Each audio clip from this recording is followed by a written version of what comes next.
지난 시간에 이어서 이 하나님 중심을 우리가 살피고 이 하나님 중심을 실현하는 실천적인 대안을 오늘 살필 겁니다. 지난 시간 우리가 읽은 이 십계명의 첫 계명을 다뤘죠.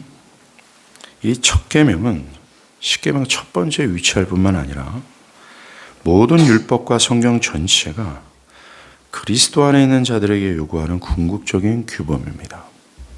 나 외에 다른 신을 내게 두지 말라라고 하는 하나님을 나의 내면과 삶의 중심을 두고 오직 하나님만을 섬기는 것이 말이죠.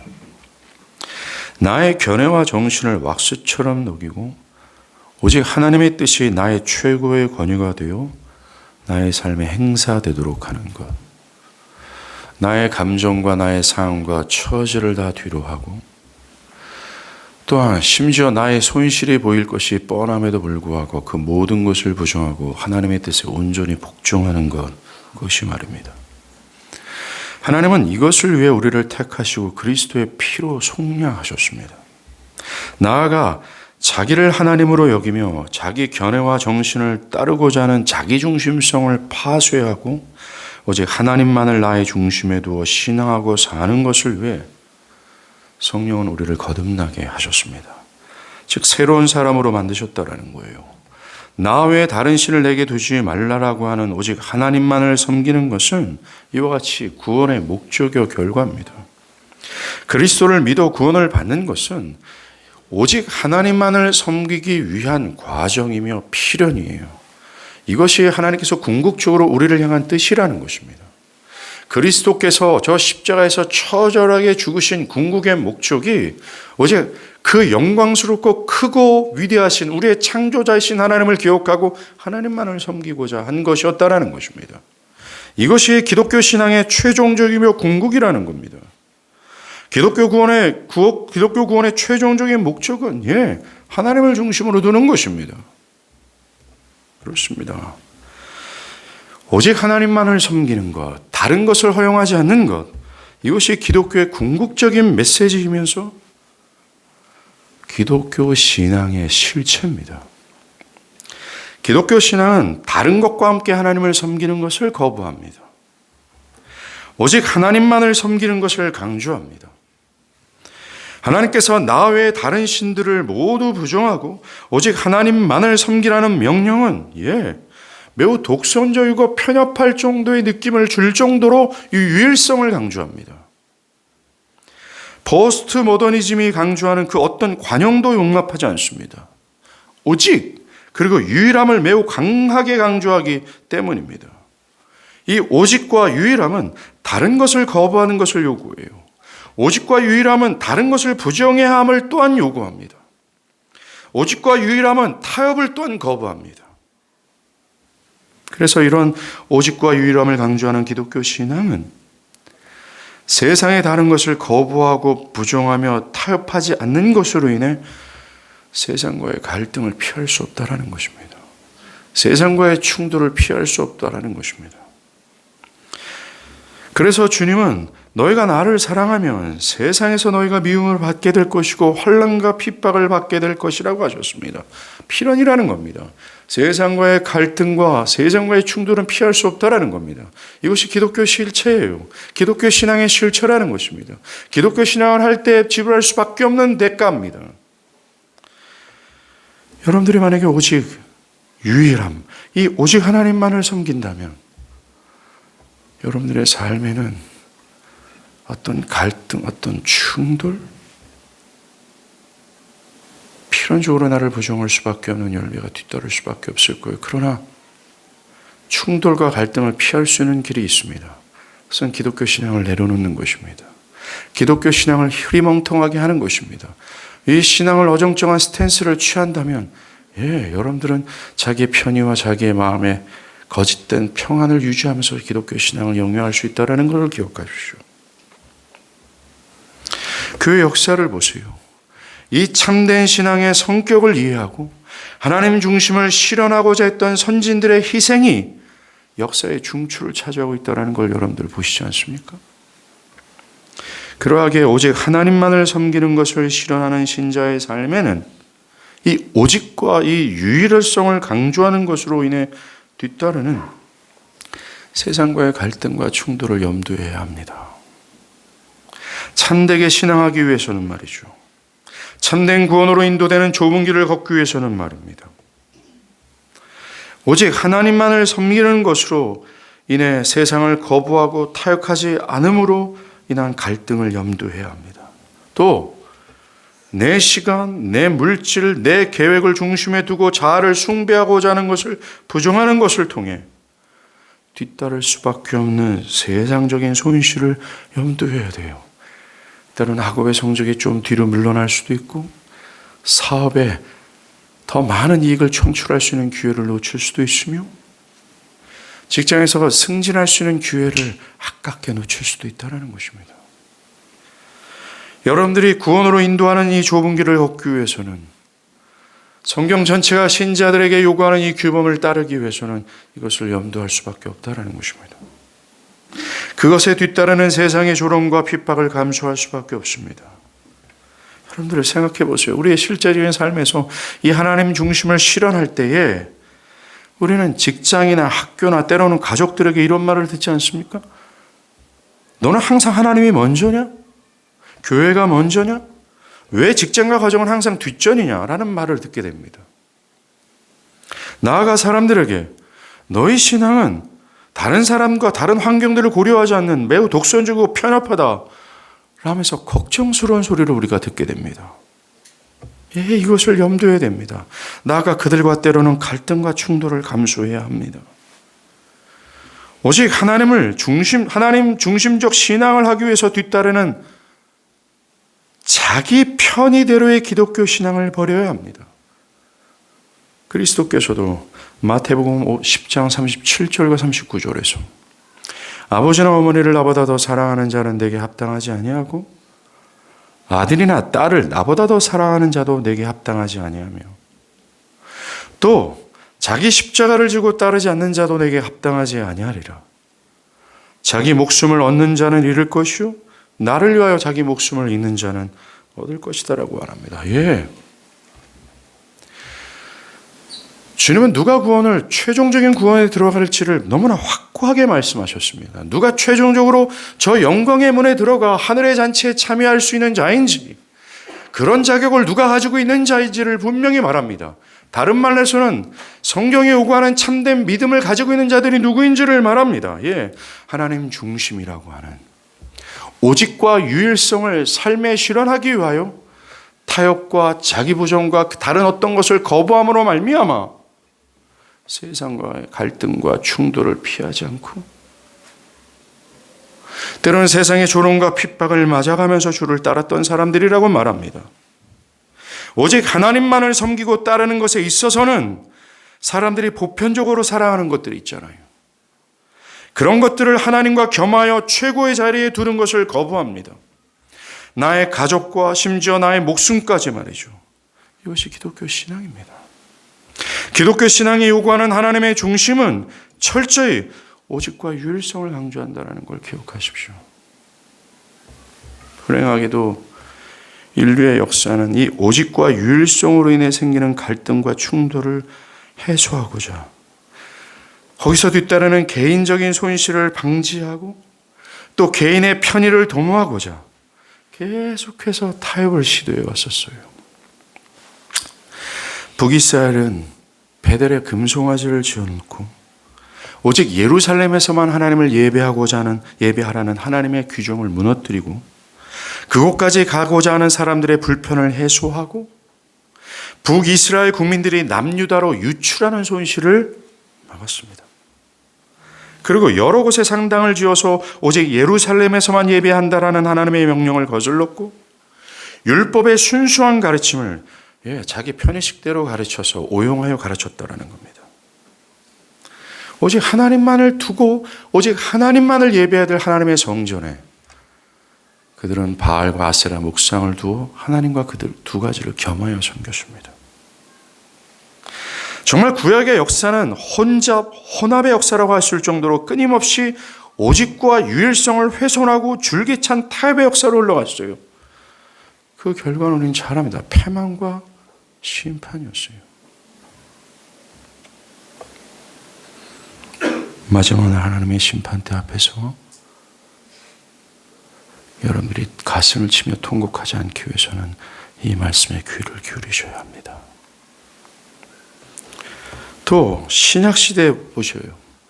유대인들과 충돌을 방지하고자 또 지금까지 그들이 지켜왔던 그들의 관례를 유지하고자 오직 믿음밖에 없는데 이 믿음 외에도 율법을 지켜야 되고 할례를 해야 된다는 것을 더해버렸습니다.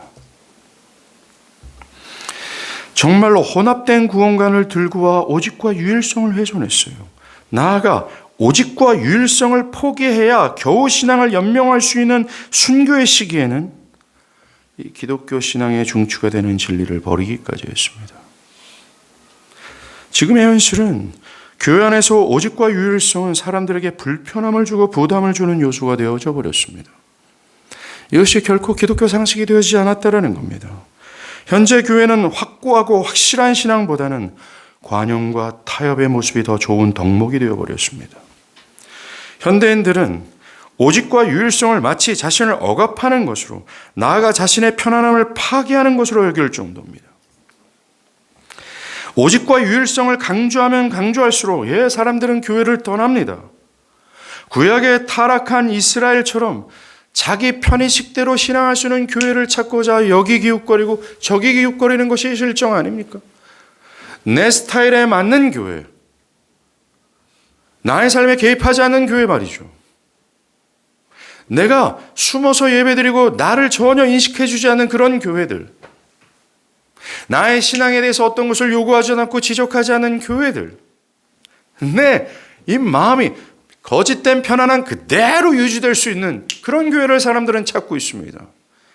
오직과 유일성이 이 정도까지 붕괴되어졌다는 겁니다. 또 사람들은 오직 유일하신 하나님만을 섬기는 것을 사변적으로 다 알고 있어요. 오직 하나님만을 섬기는 거 이게 당연한 것 아닙니까? 그러나 이 진리를 그렇게 중요하게 취급하지 않습니다. 어떤 분들은 오직 하나님만을 섬기는 것, 그런 것들은 매우 독특하고 특별한 신자들의 몫입니다. 그냥 나처럼 어느 정도 어정쩡하게 신앙해도 괜찮지 않습니까? 라고 말할 정도입니다. 다시 한번 말씀드리지만 오직 하나님만을 섬기는 이 유일성과 오직을 위해 하나님은 그리스도 안에서 우리를 택하셨고 그리스도는 하늘의 모든 영광을 다 버리셨어요. 그리고 우리와 같이 죄인이 되셔서 우리가 받을 모든 형벌을 다 받으시고 하나님의 진노를 우리 대신 다 받아내셨습니다.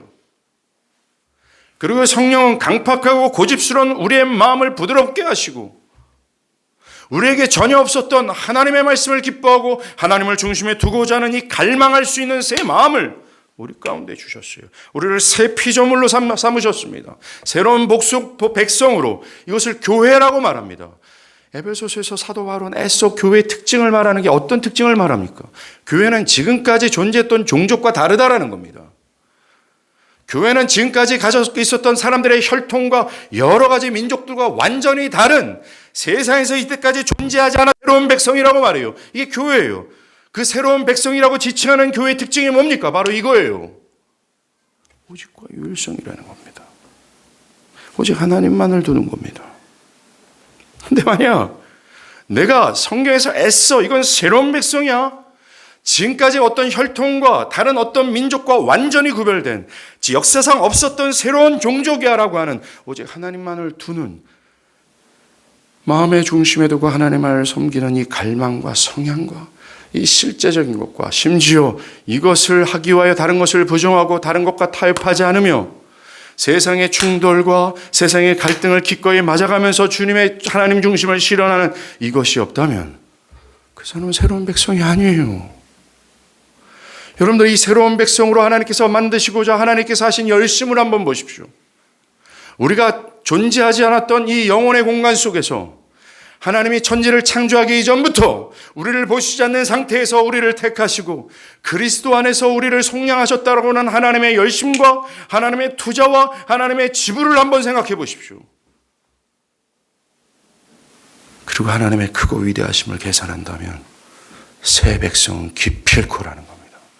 새 백성은 기필코 이 첫째 계명이 그 중심, 그 뇌리의 중심에 박혀 있어요. 성경은 이것을 강조합니다.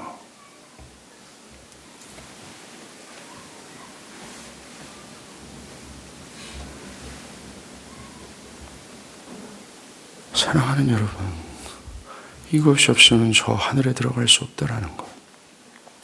어정쩡한 신앙의 스탠스는 불신앙이라는 사실을 기억하셔야 돼요. 우리는 사도행전 5장에 등장하는 이 가말리아라고 하는 율법학자가 있어요. 이 사도행전 5장에 등장하는 이 가말리아를 통해서 어정쩡한 신앙이 불신앙임을 우리는 깨닫게 됩니다. 자, 배경은 이래요. 사도들이 나면서부터 안진뱅이로 살아간 이 불쌍한 사람을 예수의 이름으로 일으켰습니다. 그리고 몰려드는 사람들에게 그리스도의 복음을 전했어요. 그것 때문에 공회는 이 사도들을 끌고 가 신문하기 시작합니다. 급기야 공회원들은 그리스도의 복음을 전하지 말라, 그것을 철회하라고 요구하고 강력하게 그들을 압박함에도 불구하고 사도들이 계속해서 고집을 부리자 사도들을 죽이고자 했습니다. 바로 그때예요. 그 당시 율법 교사로는 크게 존경을 받던 가말리엘이 등장해서 이렇게 말합니다. 조심해라. 얼마 전 드나가 사람들을 꿰어서 민봉을 일으켰어요. 민중봉기를. 사람들을 꿰어서 따르게 했지만 결국 망하지 않았느냐. 그러니 사도들을 그냥 상관하지 말고 이 사람들의 소행이 사람들로부터 났으면 드나처럼 무너질 것이고, 만일 하나님으로부터 났으면 당신들이 그들을 어떻게 무너뜨릴 수 있겠느냐. 그의 말 덕분에 사도들은 풀려납니다. 사람들은 이 불신앙의 형태를 하나의 모습으로 규정하는 경우가 많습니다. 복음을 핍박하고 적극적으로 거부하는 모습으로 말이죠.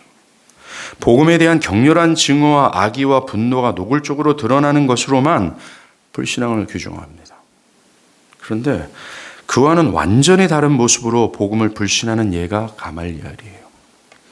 그는 복음을 핍박하고 악의적인 태도를 보이는 여러 공회원들과는 좀 다릅니다.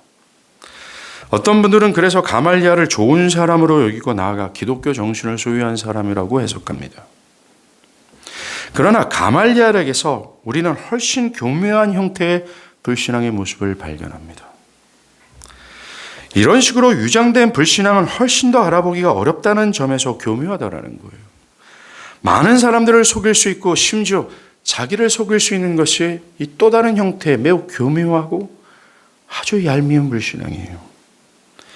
이런 불신앙의 모습이야말로 매우 무서운 모습입니다. 포스트 모더나이즈된 오늘날은 모든 것을 포용하고 사람들을 다 옳다고 여기며 다른 사람과 긴장관계를 형성하자는 관용이 매우 중요한 덕목이 됐습니다. 관용이야말로 오늘날에 필요한 덕목이라는 것입니다.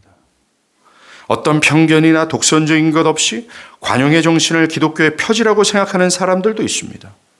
사랑이라는 미명 아래 여러 정신과 의견, 사랑이라는 미명 아래 여러 삶의 다양한 모습에 대해 조금도 문제의식 없이 수용하는 것을 기독교의 사랑이까지라고 말합니다. 즉 하나님의 말씀에 벗어난 생각들, 하나님의 말씀에서 벗어난 모든 삶의 모든 형태들을 그냥 있는 그대로 다 받아주는 이 관용적인 태도가 사랑이라고 정의합니다. 그리고 이것이 기독교가 있어야 될, 기독교인들이 가져야 될, 견지해야 될 정신이라고 생각을 합니다. 그러나 이것은 기독교 신앙의 매우 큰 문제거리예요. 지금 우리가 생각하는 오직과 유율성을 터부시하게 만드니 말입니다. 가말리엘은 이런 사람이었습니다. 먼저 가말리엘의 좋은 점을 한번 찾아볼까요? 가말리엘은 율법 교사로 당대 모든 백성에게 존경을 받은 사람이었습니다. 그는 뛰어난 학식과 사람들에게 존경을 받을 정도의 인품을 지닌 사람이었습니다. 뿐만 아닙니다. 그는 침착한 기질을 가졌고 냉철하고 합리적인 사람이었습니다. 다른 공의의 사람들은 사도들과 복음에 대해 매우 감정적인 폭력성을 드러냈지만 가말리엘은 그런 분위기에서 매우 침착했고 절제력을 발휘했어요. 매우 뛰어난 자질입니다. 그는 폭력을 반대했습니다. 분노와 증오를 싫어했어요. 사람들이 절제하지 못하고 휘둘르고자 하는 폭력적인 감정을 싫어했습니다. 그는 균형 잡힌 정신의 소유자였습니다. 정의롭고 공명전대함을 주장했습니다. 그는 사도들이 죽임을 당할 만큼의 죄를 짓지 않았다고 생각했습니다. 사도들이 사용을 받을 법적 근거가 없었다고 생각했습니다. 이것은 매우 뛰어난 미덕입니다. 폭력, 증오, 감정, 무절제의 분위기에서 이런 생각과 말을 한다는 것은 매우 뛰어난 모습이 분명합니다. 그런 미덕을 지닌 그는 공회의 사람들에게 더 나은 방향을 제시했어요. 그는 이 사람들을 상관하지 말아라. 이 사상과 이들의 소행이 사람들로부터 났으면 무너질 것이다. 만일 하나님으로부터 났으면 너희가 그들을 무너뜨릴 수 없겠고 도리어 하나님을 대적할까 내가 염려가 된다. 매우 지혜롭게 말하고 어떤 면에서는 굉장히 신앙적인 판단을 한 것처럼 보입니다. 그는 사도들의 설교와 사도들의 이적들이 하나님으로부터 비롯되었을지도 모른다라는 추측을 했어요. 가정이죠. 뿐만 아니라 그는 나사렛 예수의 죽음과 부활에 대해서 들었습니다. 그리고 오순절 사건과 사도들이 일으킨 기적도 들었습니다. 그래서 그는 이 모든 것을 그냥 무시해서 넘길 수 없다라고 판단했어요. 매우 좋은 일 아닙니까? 오늘날 기독교에 대해서 전혀 모르면서 그냥 거부하는 사람들과는 전혀 다르지 않습니까? 이성적이었어요. 과학적인 태도를 모두 버리고 그냥 감정적으로 거부하는 사람들이 많습니다. 그것에 비해 가말리엘은 지적이었어요. 즉 그들은 감정에 동요되지 않았습니다. 관용적인 사람처럼 보였고 매우 합리적이었고 매우 겸손하고 매우 지적인 그런 모습들을 계속 보였습니다. 뿐만 아니라 그는 하나님을 두려워했습니다. 그는 하나님을 믿었고 또 하나님을 대적할까 봐 두려워했습니다. 여러 유대인들처럼 하나님의 거룩함, 위대함에 대한 인식이 있었습니다. 그리고 하나님을 두려워할 정도의 경외심을 가지고 있었어요. 여기까지만 보면 가말리엘은 매우 존경할 만한 인물이 맞습니다. 그래서인지 많은 사람들은 가말리엘을 그리스도인이라고 해석했습니다. 사람들의 그의 관용적이고 편견 없는 태도, 부정적인 사람들과 다른 태도를 가져서 폭력을 반대하고 연약한 사람을 옹호하는 결단성, 그리고 경건한 태도, 이것이야말로 기독교가 가져야 될 자질로 여겼습니다. 기독교 정신이라고 말이죠. 그러나 성경은 그가 다른 사내들인 공회의 사람들과 같이 그리스도인이 아니라는 사실을 증언합니다. 그들과 다름없는 불신자라는 사실, 그것도 매우 교묘한 불신앙이라는 사실을 말해줍니다. 우리가 생각해야 될 것은 단순히 좋은 사람과 영적인 사람의 차이예요. 단순히 종교적인 사람과 그리스도인의 차이를 아는 것은 매우 중요합니다. 오늘 이 경계가 상당히 무너지지 않았습니까? 도덕적으로 별다른 추문이 없이 꾸준하게 종교적인 행위를 하게 되면 이 사람은 참으로 영적인 사람이라고 판단을 합니다. 종교적인 행위를 한 사람을 그저 그리스도인으로 판단을 하는 거죠. 성경이 말하는 그리스도인이 무엇인지를 모릅니다. 영적인 사람이 어떤 사람인지를 모릅니다. 그래서 그 차이를 분별할 수 없죠. 가말리엘, 좋은 사람이었습니다. 그 산이 그만 자라고 얘기 좀 해주세요. 자, 도덕적인 사람이었고 매우 공정하고 매우 종교적인 사람이었습니다. 그러나 그의 진정한 문제는 그에게 하나님을 참되게 하는 지혜가 없었다라는 거예요. 그는 하나님에 대한 일반적인 지식을 자신의 지혜와 잘 결합한 사람에 불과했습니다. 믹서. 제가 이렇게 말씀드리는 이유는 가말리엘이 사도들이 말하는 복음과 사도들이 행한 그 사건이 세상의 유일한 것으로 생각하지 않았기 때문입니다. 사도들을 통해 일어나고 있는 이 새로운 역사를 유일무이한 일로 여기지 않았습니다. 오늘 우리가 다루고 있는 오직과 유일성을 동의하지 않았다는 거예요. 오늘날 사람들의 실패는 기독교 복음을 유일무이한 것으로 여기지 않고 있다는 것입니다. 예수와 그의 메시지에 대해 긍정적으로 생각합니다. 예, 좋은 메시지입니다. 가말리엘처럼 좋은 인품 속에서 그것을 수용하는 태도를 갖습니다. 그런데 문제는 그것이 유일무이한 생명의 길로 보지 않는다라는 겁니다. 내가 곧 길이요 진리요 생명이니 나로 말미암지 않고는 그 모든 진리라고 여기는 것과 길과 모든 것을 다 거부하고 오직과 유일성을 강조하는 그리스도의 말씀처럼 기독교 신앙을 유일한 종교라고 생각하지 않는다라는 거예요. 더 나아가 자신의 모든 것을 버리면서까지 추구하고 붙잡아야 될 유일한 생명으로 여기지 않는다라는 겁니다. 가말리엘처럼 좋은 정신과 좋은 태도와 매우 도덕적인 것과 종교적인 말과 종교적인 판단을 하는 것처럼 보이는 사람들이라 할지라도 이 오직과 유일성을 인정하지 않는다면이라는 거예요. 다른 것을 부정하고 타협 없이 이것만을 따라야 한다라는 것으로 생각하지 않는다라는 겁니다. 오늘날 교회 안에 있는 사람들은 말이죠. 심지어 자신에게 손실이 오거나 다른 사람들과의 갈등을 생길 것 같으면 오직을 언제든지 타협해도 된다는 의식이 있지 않습니까? 오직 하나님만을 섬겨야 된다라고 할 때 그 오직을, 그 유일성을 따르기 위해서는 나의 시간을 접어야 돼요. 나의 재정적 손실을 감수해야 돼요. 갈등을 염두에 둬야 됩니다. 이럴 때 사람들은 언제든지 카멜레온이 되어지지 않습니까? 그 환경에 맞게 모든 기독교를 쑥 변형하고 조용시켜버립니다. 그리고 그것을 따르죠. 오늘날 사람들의 실패는 여기에 있습니다. 기독교의 진리, 하나님의 뜻, 하나님을 오직과 유일성으로 다루지 않는다라는 겁니다. 이런 모습이 가말리엘에게서 발견이 되는 거예요. 그는 사도들로부터 비롯된 여러 문제들을 직시하지 않았습니다. 그는 보편적인 관점에서만 사도들을 바라봤고 드나와 유다의 일처럼 갑자기 발생한 운동으로 취급했어요. 그는 이건 역시 하나의 봉기다. 대중운동일 수밖에 없다라는 입장입니다. 그는 지혜와 공정한 사고와 관용을 가졌지만 영적인 실체에 대한 인식이 없었어요.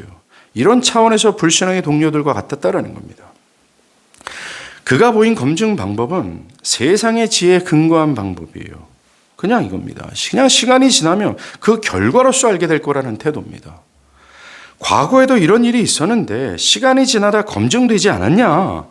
이 일도 시간이 지나면 검증이 될 거다. 어떠한 상황과 흐름으로 진리의 여부를 판단하고자 했던 거예요. 오늘날 불신앙의 사람들도 그렇지 않습니까? 시간과 과거를 근거로 해요. 시간이 지나면서 환경과 상황이 열리게 되면 그것이 하나님의 뜻이다라는 겁니다. 무엇인가 상황을 역행하고자 하는 확신이 없어요. 이런 상황과 이런 여건에 따라 이 상황이 열리고 여건이 이렇게 되면 하나님의 뜻이다라고 판단한 겁니다. 과거의 사람들이 이렇게 살았으니 이렇게 살아도 된다라는 식이죠.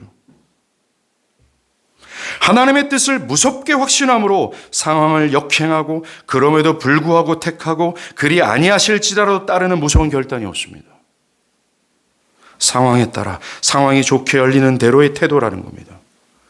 가말리엘처럼 종교성이 있고 관용적이고 도덕적으로 뛰어나다 할지라도 이 오직과 유일성이 없다면 불신앙으로 성경을 취급하고 있다는 거예요. 중요한 것은 가말리엘은 사도들이 전한 복음과 그들이 행한 예수의 이적에 개인적인 도전을 못 느꼈어요. 그는 객관적인 태도를 가졌어요. 냉정했어요. 공평하다는 생각으로 사도들의 것들을 하나의 운동으로 평가했습니다. 사도들이 말하는 그리스도의 복음에 대해서 개인적인 감정의 동요도 없었습니다. 또 그것에 대한 주관적인 도전을 받았거나 생각의 전환이 없었어요. 여전히 객관적이었습니다. 저는 오늘날 교회 안에 이런 분들이 꽤 있다라고 생각을 해요. 보인다고 생각합니다. 기독교의 복음이 그 개인에게 큰 동요를 일으키지 않았고 기독교의 복음이 그의 주관적인 경험이 되어서 그의 견해와 정신에 전환을 가져다 주지 않았어요. 그저 기독교와 기독교 신앙은 매우 객관적이라는 것입니다. 그런 사람들에게 어찌 오직과 유일성을 기대할 수 있겠습니까? 예, 기독교 신앙이 오직과 유일성에 대한 확신이 없는 불신앙의 특징은 기독교의 복음이 개인적으로 영향을 끼치지 못했다라는 거예요. 성령으로 그 내면의 중심이 바뀌는 위대한 변화가 없었다라는 겁니다. 복음으로 주관적인 변화는 없고 그저 객관적인 거리를 유지한 채 기독교와 기독교의 가르침을 관찰할 뿐입니다. 삶은 오직 하나님을 섬기는 것이 없고 그저 기독교는 사변적인 지식의 수준에 머물러 있다라는 거예요.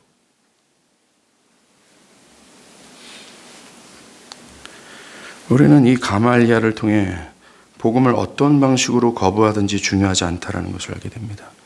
격렬하게 반대를 하든 아니면 가말리아처럼 정중하게 반응하든 기독교에 대해 호응하고 별다른 비판하지 않고 훌륭하다고 말한다 할지라도 그 복음을 주관적으로 경험하지 않는 한 그 신앙은 불신앙이라는 거예요. 참된 신앙은 그 개인이 그리스도와 그의 복음에 대한 무서운 확신, 그것이 주관적으로 경험이 되어져서 그의 인격이 변화되어 하나님에 대한 확신으로 오직 하나님만을 유일한 신으로 섬기는 것이 척도라는 겁니다. 오직 이것이 유일한 기님을 확신하고 오직 이것을 위해 다른 것과 타협할 의사가 없는 거예요. 복음이 그에게 유일무이한 것인가 그렇지 않는가, 그것이 참된 신앙과 불신앙을 판가름할 수 있는 잣대입니다. 복음이 그 무엇과도 바꿀 수 없는 것으로서 자신의 전생애를 버리고도 따를 만큼의 가치를 지니고 있는가, 아니면 여러 것 중에 하나인가 판가름할 수 있는 잣대입니다. 오직 하나님만이 나의 생애의 최고의 가치고 또한 유일무이한 것인가, 오직 하나님만을 섬기는 것으로 다른 것을 거부하고 다른 것을 부정하며 세상과 타협하지 않고 있는가, 오직 하나님을 세상의 미움과 핍박을 감수하는가, 참된 신앙의 척도라는 거예요. 그렇지 않는 어정쩡한 상태를 성경은 불신앙으로 규정합니다. 이처럼 하나님만을 신으로 인정하는 오직과 유일성은 신앙의 중요한 핵심적인 잣대예요. 그리고 그 하나님 중심을 실현하고자 하는 우리의 삶도 이 오직과 유일성에 그 걸맞는 삶을 살아갑니다. 그런데 쉽지 않죠. 어려운 일입니다. 우리가 하나님 중심을 삶에서 실천하지만 이것을 위협하고 방해하는 요소들은 질비해요. 아마 여러분들이 나의 내면을 하나님의 뜻으로, 나의 삶을 하나님의 뜻으로 중심으로 살아가고자 할 때 그들은 분명히 이게 어렵다라는 걸 느낄 겁니다. 그래서 성경은 하나님을 나의 내면과 삶의 중심으로 둘 수 있도록 하는 가장 우선적인 실천적인 대안을 제시했죠. 그게 뭐였습니까? 하나님 중심적 예배였어요. 여러분들 구약의 이스라엘을 보면 이게 되게 손쉽게 이해됩니다. 이 구약의 역사를 쭉 보면 분명하게 이렇게 활자가 이렇게 훅 드러나는 증거가 있어요.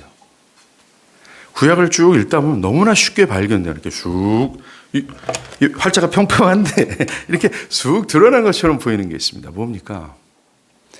이스라엘 백성들이 하나님에 대해서 살아있는 생기 넘치는 영혼의 상태를 언제 유지했는가, 아니면 그 반대였는가, 이걸 분별하는 거예요.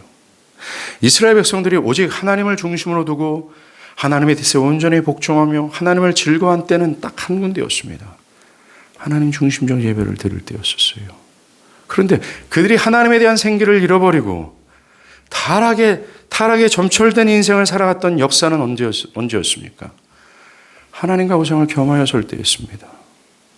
오직 예루살렘에서만 예배하라는 명령을 취하하고 다른 곳에서도 예배를 할 때였다라는 겁니다.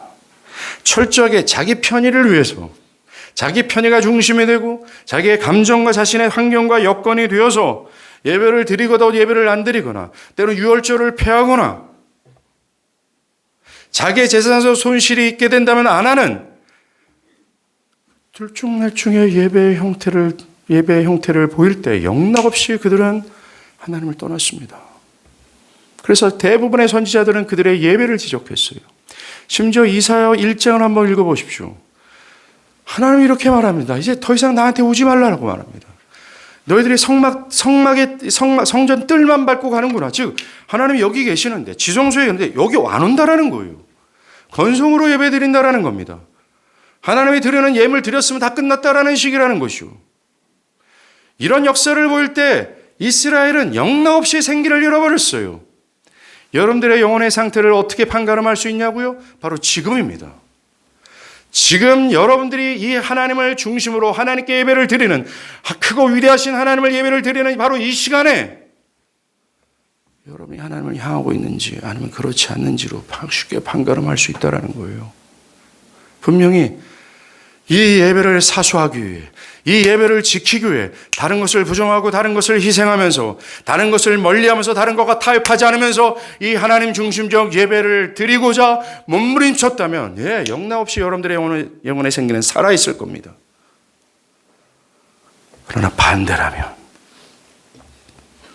이 예배를 향한 태도와 정신이 반대라면 여러분들의 영혼은 죽은 지 오래돼서 뼈들이 여기저기 파편층으로 널려져 있는 상태가 될 겁니다. 자, 그렇다면 어떻게 될까요? 이 예배를 하나님 중심으로 회복하고 돌이켜야 돼요. 예배의 일주일 뿐만 아니라 예배를 드리기 전에 은혜를 사모해야 되고, 정신과 진공 상태에 빠져있던 내 모든 영혼의 상태를 성령께서 불을 붙여 온전히 하나님을 향하여 예배할 수 있도록 하나님께 은혜를 간구해야 되는 것 아닙니까? 이 예배를 드리기 위해서 나의 시간을 부정하고 직장의 유업을 또 뒤로하고 나의 피곤한 육체와 타협하고자 하는 이 유혹을 거부하는 것, 예배를 드리는 와중에서도 우리는 다 메말라 있습니다. 아마도 성령의 충만한 상태에서 예배로 향하는 교인들이 거의 없을 정도일 겁니다. 근데 여기서 판가름이 됩니다. 예배 전에 거의 똑같은 형편인데 누가 성령의 도우심을 구하며 은혜를 갈망하는지 그렇지 않는지라는 거예요. 여전히 무너져 있고 메마르고 황폐한 나의 심령을 그대로 관망한 채 예배를 그냥 가는 사람들이 있고, 그것에 대해서 자각하고 이래서는 안 된다는 의식 속에서 하나님을 향하고자 분투하며 하나님을 예배하는 사람들, 큰 차이를 보지 않겠습니까? 이 하나님 중심적 예배입니다. 그런데 이것 하나로만 나의 내면과 삶에 하나님을 중심으로 두는 것은 역부족입니다. 꽤 역부족입니다. 그렇다면 다른 실천상은 없을까요? 오늘 이걸 간단하게 소개하고자 합니다. 바로 성경 읽기예요. 하나님을 나의 내면과 삶의 중심에 두고 다른 것을 거절하기 위해서 전제해야 될 것은 하나님을 아는 거예요. 그분이 얼마나 영화롭고 크고 위대하고 아름답고 선함이 풍성한지 그분의 영광을 보고 맛보아 그에게 매료되어 그를 사랑해야 됩니다. 그리고 지속해서 그를 가까이 해야 하는 거죠. 그것이 되지 않을 때 어찌 하나님의 중심을 우리가 두고 사수할 수 있을까요? 하나님을 가까이 하는 것에 가장 뛰어난 은혜의 수단은 바로 성경입니다. 하나님을 가까이 하는 것은 다름이 아니라 하나님의 말씀을 가까이 하는 거예요. 왠지 아십니까? 하나님은 이 성경을 통해서 당신을 계시하셨기 때문에 그래요. 자신을 나타내셨기 때문에 그렇습니다. 하나님께서 성경을 통해서 당신을 계시하시고 당신을 나타내신 이유는 우리의 연약함 때문에 그래요. 우리의 연약함으로 그분을 이해하도록 하신 하나님의 배려입니다. 엄밀히 말해서 인간을 비롯한 모든 피조물은 하나님의 본질을 알 수 없어요. 하나님은 설명할 수 없는 분이시며 가까이 하지 못할 빛 가운데 계신 분이십니다. 그런데 하나님은 성령을 통해 당신이 어떠한 분인지를 계시하고자 성경을 허락하셨어요. 그래서 피조물인 인간은 성경을 통해 하나님이 어떠한 분인지를 볼 수 있고 맛볼 수 있게 된 겁니다. 하나님은 성경을 통해 당신을 알 수 있는 기회를 제공하셨어요. 당신의 말씀을 통해 당신을 나타내셨다라는 겁니다. 여러분들 사무엘상 2장 21절에 여호와께서 실로에 다시 나타나시되 여호와께서 실로에서 여호와의 말씀으로 나타났다고 말합니다. 예, 그렇습니다. 성경은 하나님의 계시며 하나님의 나타내시는 하나님의 우리를 향한 배려예요. 그러하기에 성경을 가까이 하는 것은 곧 하나님을 가까이 하는 겁니다. 여러분이 성경을 읽고 묵상할 때 여러분은 하나님과 곁에 있는 것과 같은 것입니다. 하나님은 이 땅에서 활자로 인쇄된 이 성경에 계세요. 하나님의 계시된 말씀을 그저 먼지에 묻은 책장에 끼워놓고 일주일에 한번 펼쳐보는 어리석음을 버려야 됩니다. 하나님의 말씀을 읽지 않는다면 하나님을 가까이 할 수 없어요. 여러분이 아무리 조용히 하나님을 생각하고 스스로 하나님을 상상하면서 하나님께 나름대로 기도한다 할지라도 하나님을 가까이 할 수 없어요. 하나님의 말씀을 멀리하는 사람은 하나님을 멀리하는 사람입니다. 그가 어찌 하나님을 알 수 있고 하나님의 영광을 보고 맛볼 수 있으며 하나님을 사랑할 수 있어요? 불가능합니다. 여러분들이 영혼이 황폐해지는 이유는 하나님을 가까이 하지 않기 때문에 그래요. 즉 다시 말해서 성경을 읽지 않기 때문입니다. 그 결과 하나님을 가까이 하지 않는 결과 신자들에게 있어야 될 게 하나님의 중심이잖아요. 이 하나님의 중심은 세상에 썩어질 것으로 인해 흔들려 뿌리채 뽑히게 될 겁니다. 감각이 없어지는 거죠. 심지어 죄를 짓고 있고 죄의 상태에 있고 즉 하나님을 열렬히 사랑하지 않는 그 죄의 상태에 있음에도 불구하고 그걸 잘 몰라요. 왜 모릅니까? 하나님의 거룩하심을 모르기 때문에 그래요. 우리가 일생에서 하나님이 거룩하시다라는 이 진리와 지식을 알게 된다면 우리는 죄를 관망할 수가 없거든요. 죄의 상태에 머물러 있습니다. 뭔가를 하려고 해요. 성경을 멀리하는 사람은 하나님을 멀리하는 사람이며 성경을 읽지 않은 사람들은 하나님을 모르는 사람으로서 절대로 그의 삶이 하나님의 중심은 불가능합니다. 우리가 아침이든 저녁이든 성경을 읽기 전에 성경을 펴놓고 잠시 성령께 하나님, 내가 이 성경 말씀을 읽을 때 집중할 수 있도록 은혜 주시고 깨달을 수 있는 은혜를 주십시오 라고 기도한 후에 성경을 읽는다면 여러분도 경험했을 거예요. 성경을 읽는 와중에 우리의 영혼이 하나님에서 깨어나는 것을 느낍니다. 우리가 성경을 성령의 도우심으로 읽는다면 아주 빠른 시간 안에 여러분들이 죄의 깊은 수렁텅이에 있어서 여러분들이 깡마르고 강팍한 상태에 있다 할지라도 완전히 마른 뼈와 같은 상태라 할지라도 여러분들이 성령의 조명 아래 성경을 묵상하고 읽게 될 때 여러분들은 갑작스럽게 아주 빨리 영혼의 눈을 떠요.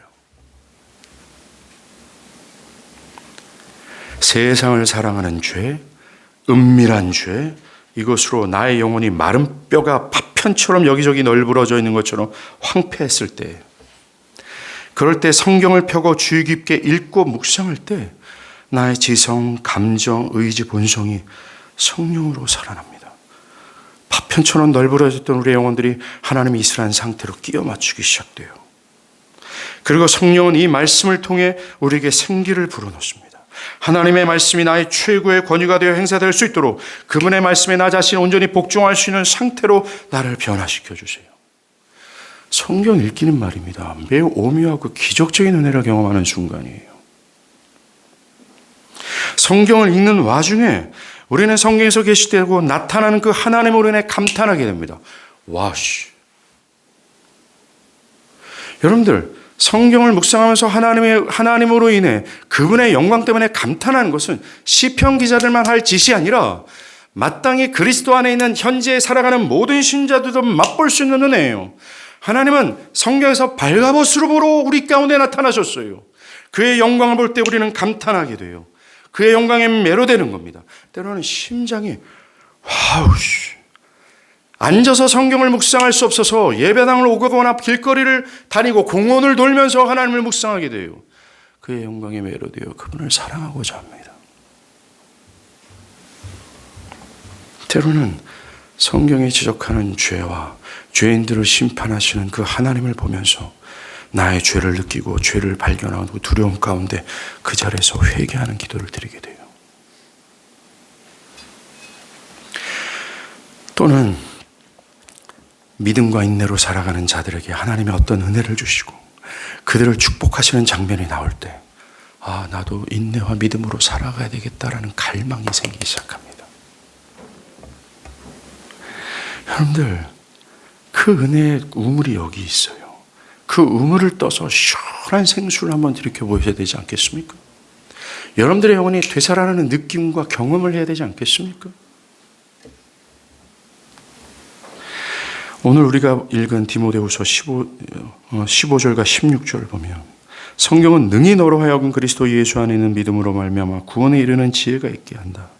교훈과 책망과 바르게 함과 의로 교육하기에 유익하니 이는 하나님의 사람으로 온전하게 하며 모든 선한 일을 행할 능력을 갖추게 한다. 성경을 할 수 있다라고 말하고 있습니다. 성경은 흐리멍텅해져 있는 우리의 영혼을 깨울 수 있는 능력이라고 말합니다. 성경은 할 수 있다라고 말합니다. 성경은 하나님을 볼 수 있다고 말합니다. 성경은 능히 우리를 교훈하고 우리를 책망하고 우리를 바르게 하고 선한 일, 즉 하나님 중심적 오직 하나님만을 섬기도록 하게 한다라고 말합니다. 우리가 실패하는 이유는 여기 계신 하나님을 등한시하기 때문이고 이것을 멀리하기 때문이에요. absolutely 맞습니다. 왜냐하면 오늘 바울이 말하는 것처럼 성경은 하나님의 감동으로 기록된 하나님의 말씀이기 때문에 그래요. 하나님의 음성이라는 것입니다. 바울은 모든 성경이 하나님의 말씀이라고 말합니다. 오늘 되게 이상한 사람들이 있어요. 나는 이 성경 구조는 받아들이지만 이 가르침은 받아들이지 못하겠습니다라는 겁니다. 마치 성경을 자신이 취사 선택할 수 있는 하나의 여러 종교의 경전처럼 여기는 거예요. 그런데 성경은 말합니다. 모든 성경은 하나님의 감동으로 되어진 하나님의 말씀이라고 말합니다. 우리는 취사 선택할 수 있는 입장이 아닙니다. 모든 구절구절이 나를 향한 하나님의 뜻이며 나를 향한 하나님의 규범으로서 모든 것을 따라야 될 입장이 바로 우리 자신이에요.